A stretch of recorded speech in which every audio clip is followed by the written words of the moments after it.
Hello friends, a very good day to you.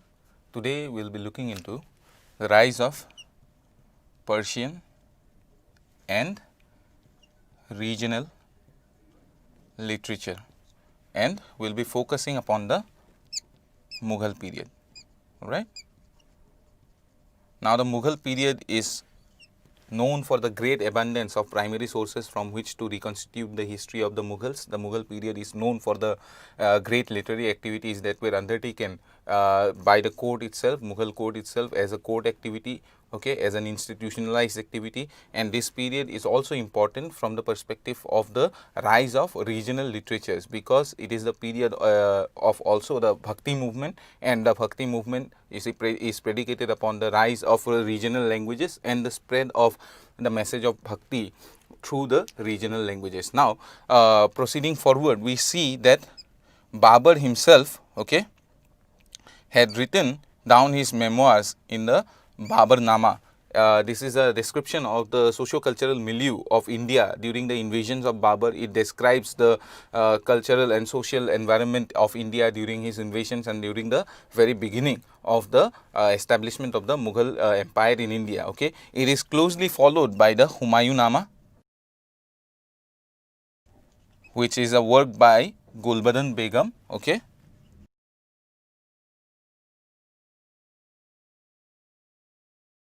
which is a work by Gulbadan Begum being the sister of Humayun, and Humayun Rama is also written in order to memorialize the rule of Humayun in India, okay, and it describes his history, it portrays his life and his works, okay, the Humayun Nama. And proceeding from there on, we see that during the Akbari period, the entire process of writing down histories of the Mughal empire becomes institutionalized. It becomes a court sanctioned activities, and various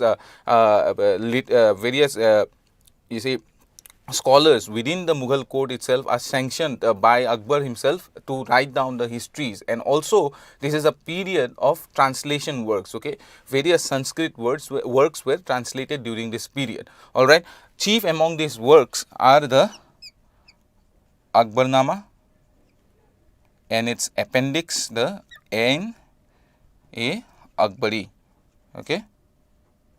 This is the chief work of this period. This is the magnum opus of Abul Fazl, okay, the foremost of the court chroniclers, court historians and court scholar of Akbar's court, okay, Abul Fazl. It is a very important work because it is great in terms of a primary source from which to reconstitute the history of Akbar. All right, and we also have a corollary to the Akbarnama, and that is Abdul Qadir Badayuni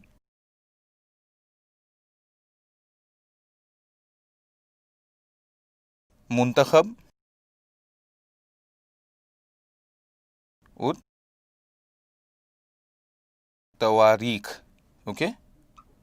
This is a very important work because seen against the Akbarnama, it provides a balance to the reconstruction of Akbar's history, because the Akbarnama, since it is a court sanctioned work, it is eulogistic in nature because it praises Akbar to to great extents, okay. But Badayuni's work is an independent work. It is also critical of Akbar because Badayuni himself had you see, suffered under the regime of Akbar, and therefore Badayuni wrote this critical work known as Muntakhab Tawarikh, and it is very important because it balances out the descriptions in Akbarnama and Ain-e-Akbari, okay. Proceeding forward, we also see that Tabakat-e Akbari was also written during this period, okay. This is also a very important work which was written during this period, all right. And we see that this period, Akbar's period, is also very famous for the translation of Sanskrit works into Persian, okay.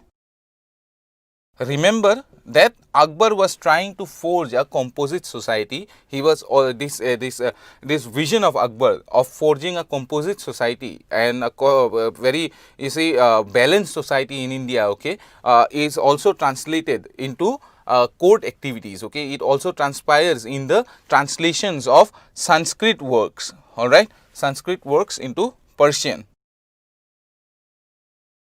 because Akbar at this point of time is also looking into the various you see the knowledge base of India, okay, the knowledge base of ancient India, because he is you see attempting to forge a permanent empire in India, and in order to do so he will also have to look into the cultural and religious proclivities of the vast majority of the Indian masses, and therefore this court sanctioned activity of translating Sanskrit works into Persian takes place during Akbar's period. And in this period we see various scholars, Badayuni himself included, okay. Badayuni included Faizi, Ibrahim Sarhindi, okay.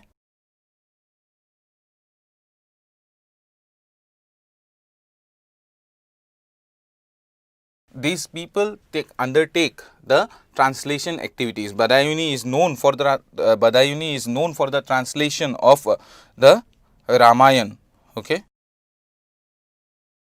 Faizi himself had translated the Leelavati. These are important works of translation during this period. Also translations of the Atharva Ved takes place. We also see the translations of Panchatantra. During this period also we see the translations of, you see, Raj Tarangini.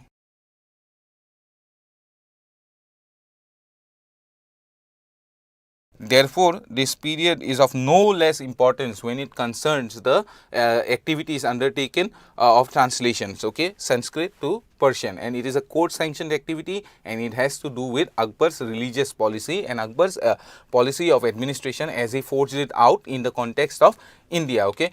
Proceeding from there, this is also a very important period in the development of Urdu, okay. Urdu or Proto-Urdu, which was known as Dakhni or Southern, okay, Southern language at that point of time, or develops during the Mughal period, okay. Dakhni develops in the Mughal period in the southern states of Bijapur and Golconda, okay,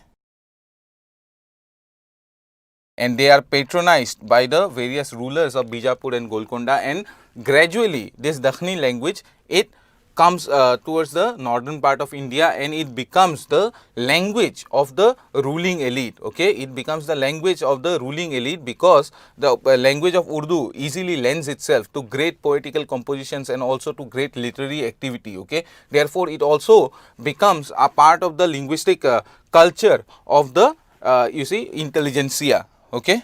Urdu becomes a part of the linguistic culture of the ruling elite and the intelligentsia, okay. And we should remember that during the later Mughal phases, most of the Mughal rulers and also some rulers of regional states, after the fragmentation of the Mughal empire, some rulers of the regional states also start composing various beautiful poems in Urdu, okay. And these poems and also the poems of Mirza Ghalib, there are other important poets in housed in and around Delhi, okay. These poems become very important to the, you see, cultural life of India, the cultural milieu of India at this point of time, okay. There are very beautiful examples of Urdu poetry coming up during the later Mughal period, okay. So we have to you see understand that this period sees, the Mughal period sees a very great development in the linguistic culture of India, okay. And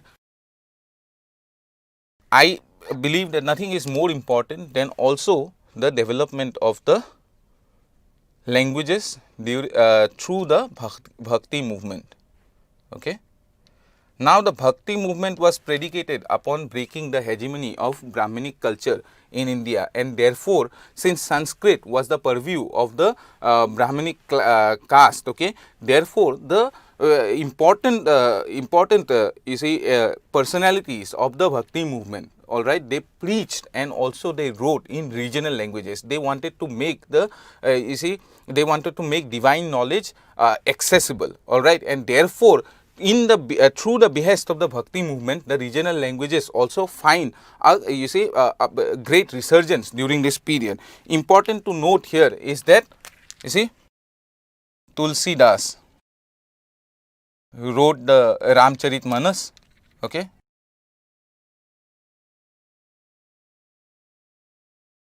Of course, everybody knows about Kabir Das and his dohas,